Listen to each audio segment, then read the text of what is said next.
मेरा पानी मेरी विरासत और डीएसआर का पंजीकरण कैसे करें। गूगल में सबसे पहले हम लिंक को डालते हैं। लिंक है fasal.haryana.gov.in। ये हमारा लिंक खुल गया। सबसे पहले इसमें दो ऑप्शन आते हैं, किसान अनुभाग, अधिकारी अनुभाग।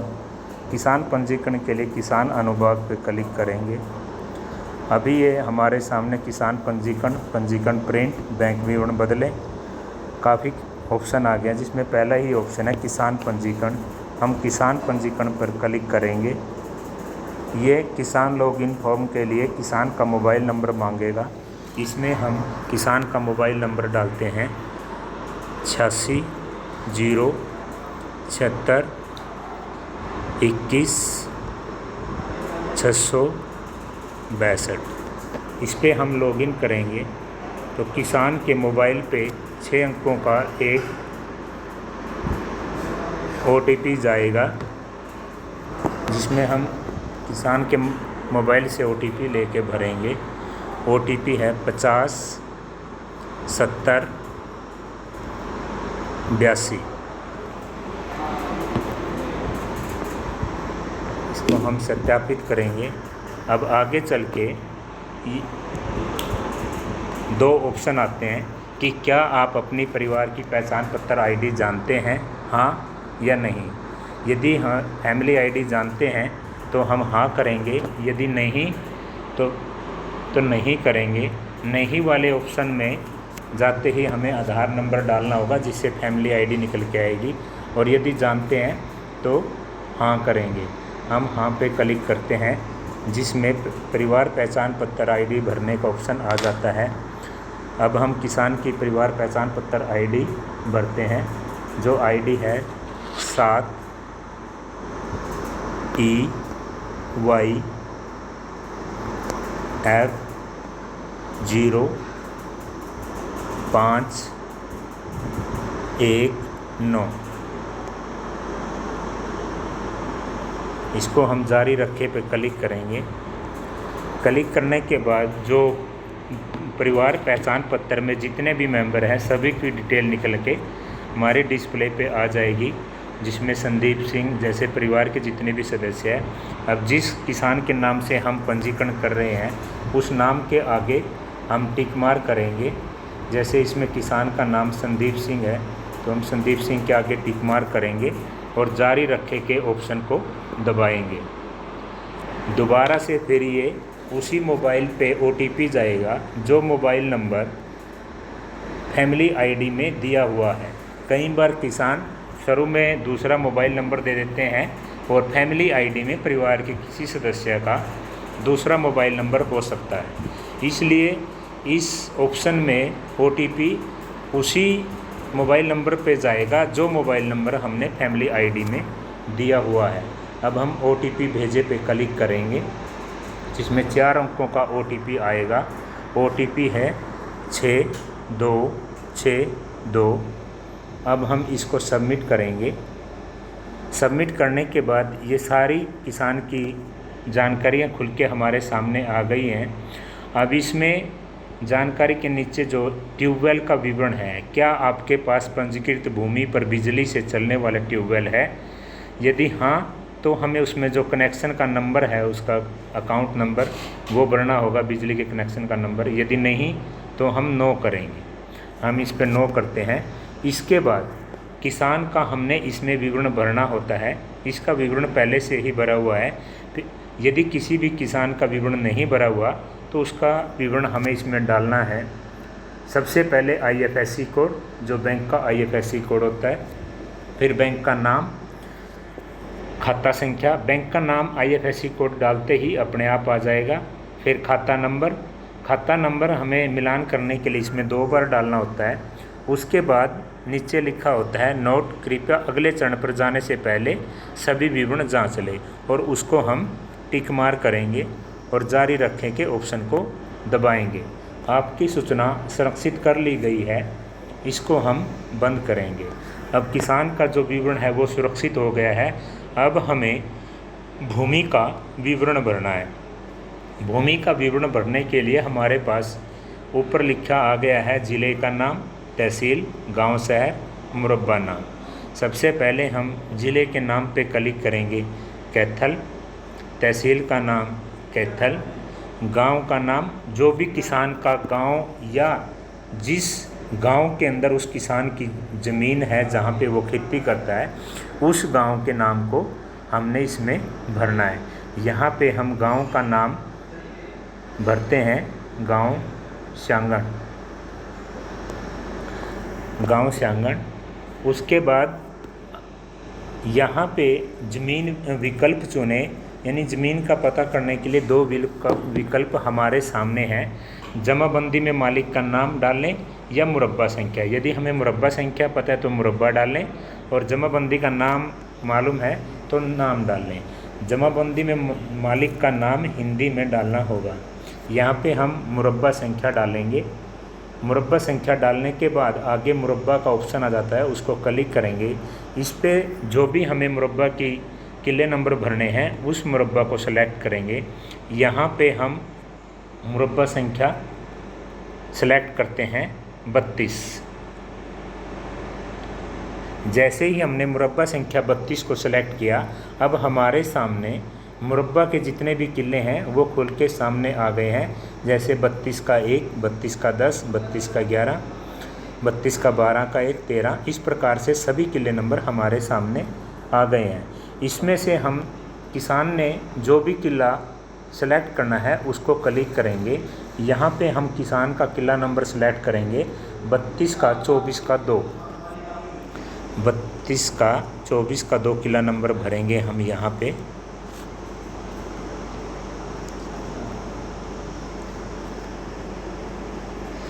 बत्तीस का 2 किला नंबर भरने के बाद नीचे सेलेक्ट हो गया है, इसमें एक ऑप्शन आ गया है फसल भरें। हम इसमें फसल भरें पे क्लिक करेंगे। फसल भरते ही यहाँ पे ये ऑप्शन आ गया है, चुने गए खसरे के लिए क्या आप मेरा पानी मेरी विरासत का लाभ लेना चाहते हैं? मेरा पानी मेरी विरासत योजना की जानकारी के लिए हाँ या नहीं। यदि हम लाभ लेना चाहते हैं तो हाँ पे क्लिक करेंगे, यदि नहीं लेना चाहते तो नहीं। इसके लिए एक अन्य जानकारी, यह ऑप्शन उन्हीं किला नंबर मुरब्बे नंबर पर आएगा जो जिस किले मुरब्बे नंबर पे पिछली बार धान की फसल लगाई हुई थी या मेरा पानी मेरी विरासत योजना में थे और इसके साथ साथ मेरी फसल मेरा ब्यौरा पर पंजीकृत थे। यदि इनमें से कोई भी मुरब्बा किला नंबर मेरी फसल मेरा ब्यौरा पे पंजीकृत नहीं था तो यहाँ पे मेरा पानी मेरी विरासत योजना का ऑप्शन नहीं आएगा। यहाँ पे हम हाँ करते हैं। हाँ करने के बाद हमारे सामने फसल की डिटेल भरने के लिए जानकारियाँ आ जाती हैं, जिसमें हम खरीफ सेशन चुनेंगे। खरीफ फसल, यह हमारे सामने जो मेरा पानी मेरी विरासत योजना के अंतर्गत जितने भी फसलें अधिकृत हैं सिर्फ उन्हीं फसलों का ऑप्शन आएगा। अदरवाइज जो अन्य फसलें हैं उनको ऑप्शन नहीं आएगा। इनमें से हम मेज को सिलेक्ट करते हैं। वैरायटी का इसमें ऑप्शन नहीं है। समय कि उस फसल की बिजाई कौन से मंथ में हुई है, हमने यहाँ पे जून भरा है। बोया हुआ क्षेत्र, उसका क्षेत्र पूरा का पूरा बोया हुआ है या उसका कुछ भाग ही हमने बोया है। यहाँ पे हम पूरा क्षेत्र को चुनेंगे।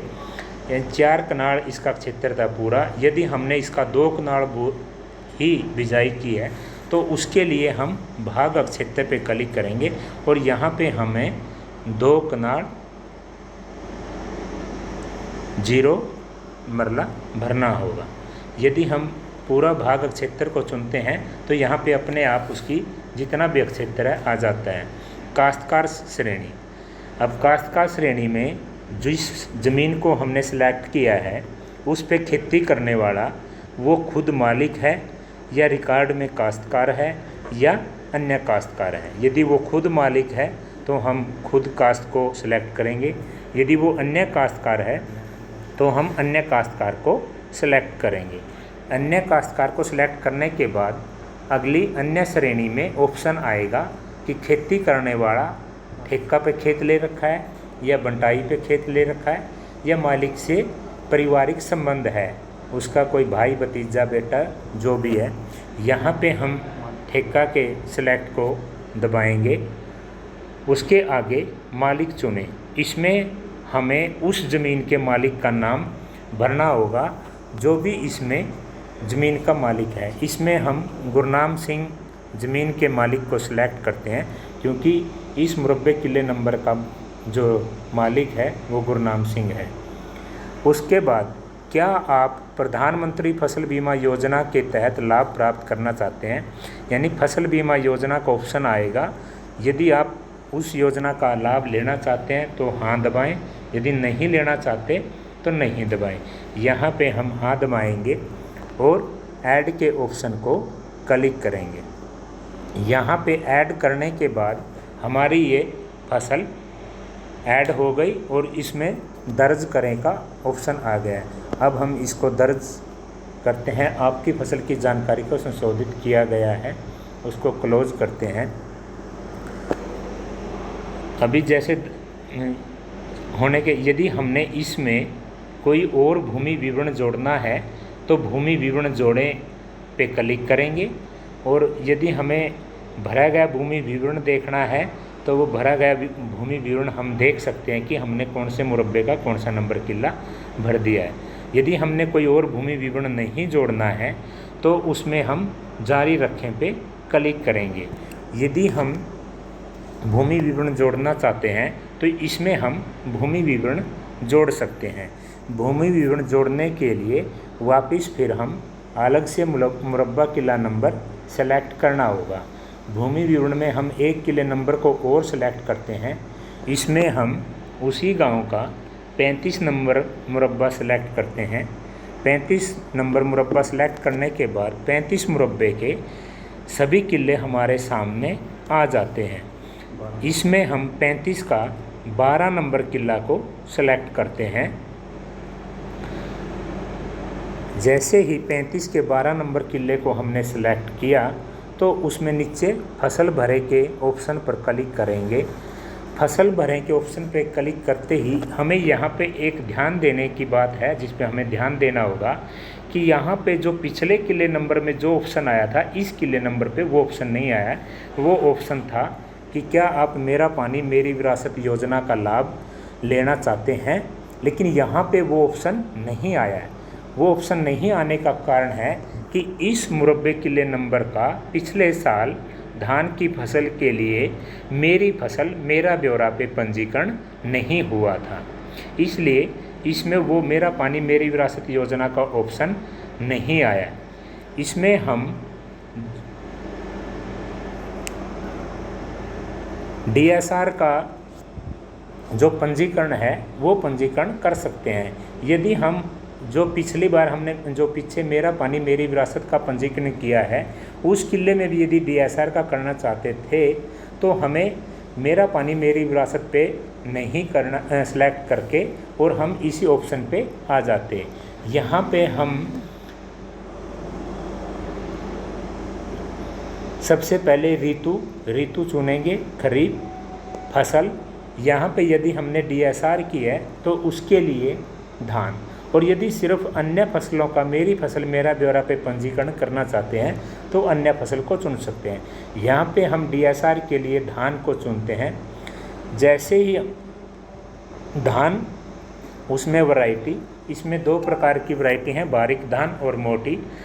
लेकिन बारीक धान के लिए हम CSR 30 नंबर को ही सिलेक्ट करेंगे, क्योंकि अन्य वैरायटी जैसे 11-21, 17-18, 11-25 आदि वैरायटी इस पे शो नहीं हो रही है। तो इस अवस्था में हम CSR 30 को वैरायटी के रूप में चुनते हैं। समय कि हमने वो कौन से मंथ में लगाई है, जून। बोया हुआ क्षेत्र, उस खेत का पूरा क्षेत्र बोया हुआ है या आधा, यहाँ पे हम पूरे क्षेत्र को चुनते हैं। काश्तकार श्रेणी, यहाँ पे हम काश्तकार श्रेणी में मालिक रिकॉर्ड में काश्तकार या अन्य काश्तकार, हम यहाँ पे भी अन्य काश्तकार को चुनते हैं। ठेका, मालिक गुरचरण सिंह। अब इसमें एक अलग कॉलम आया है, इसमें लिखा है कि क्या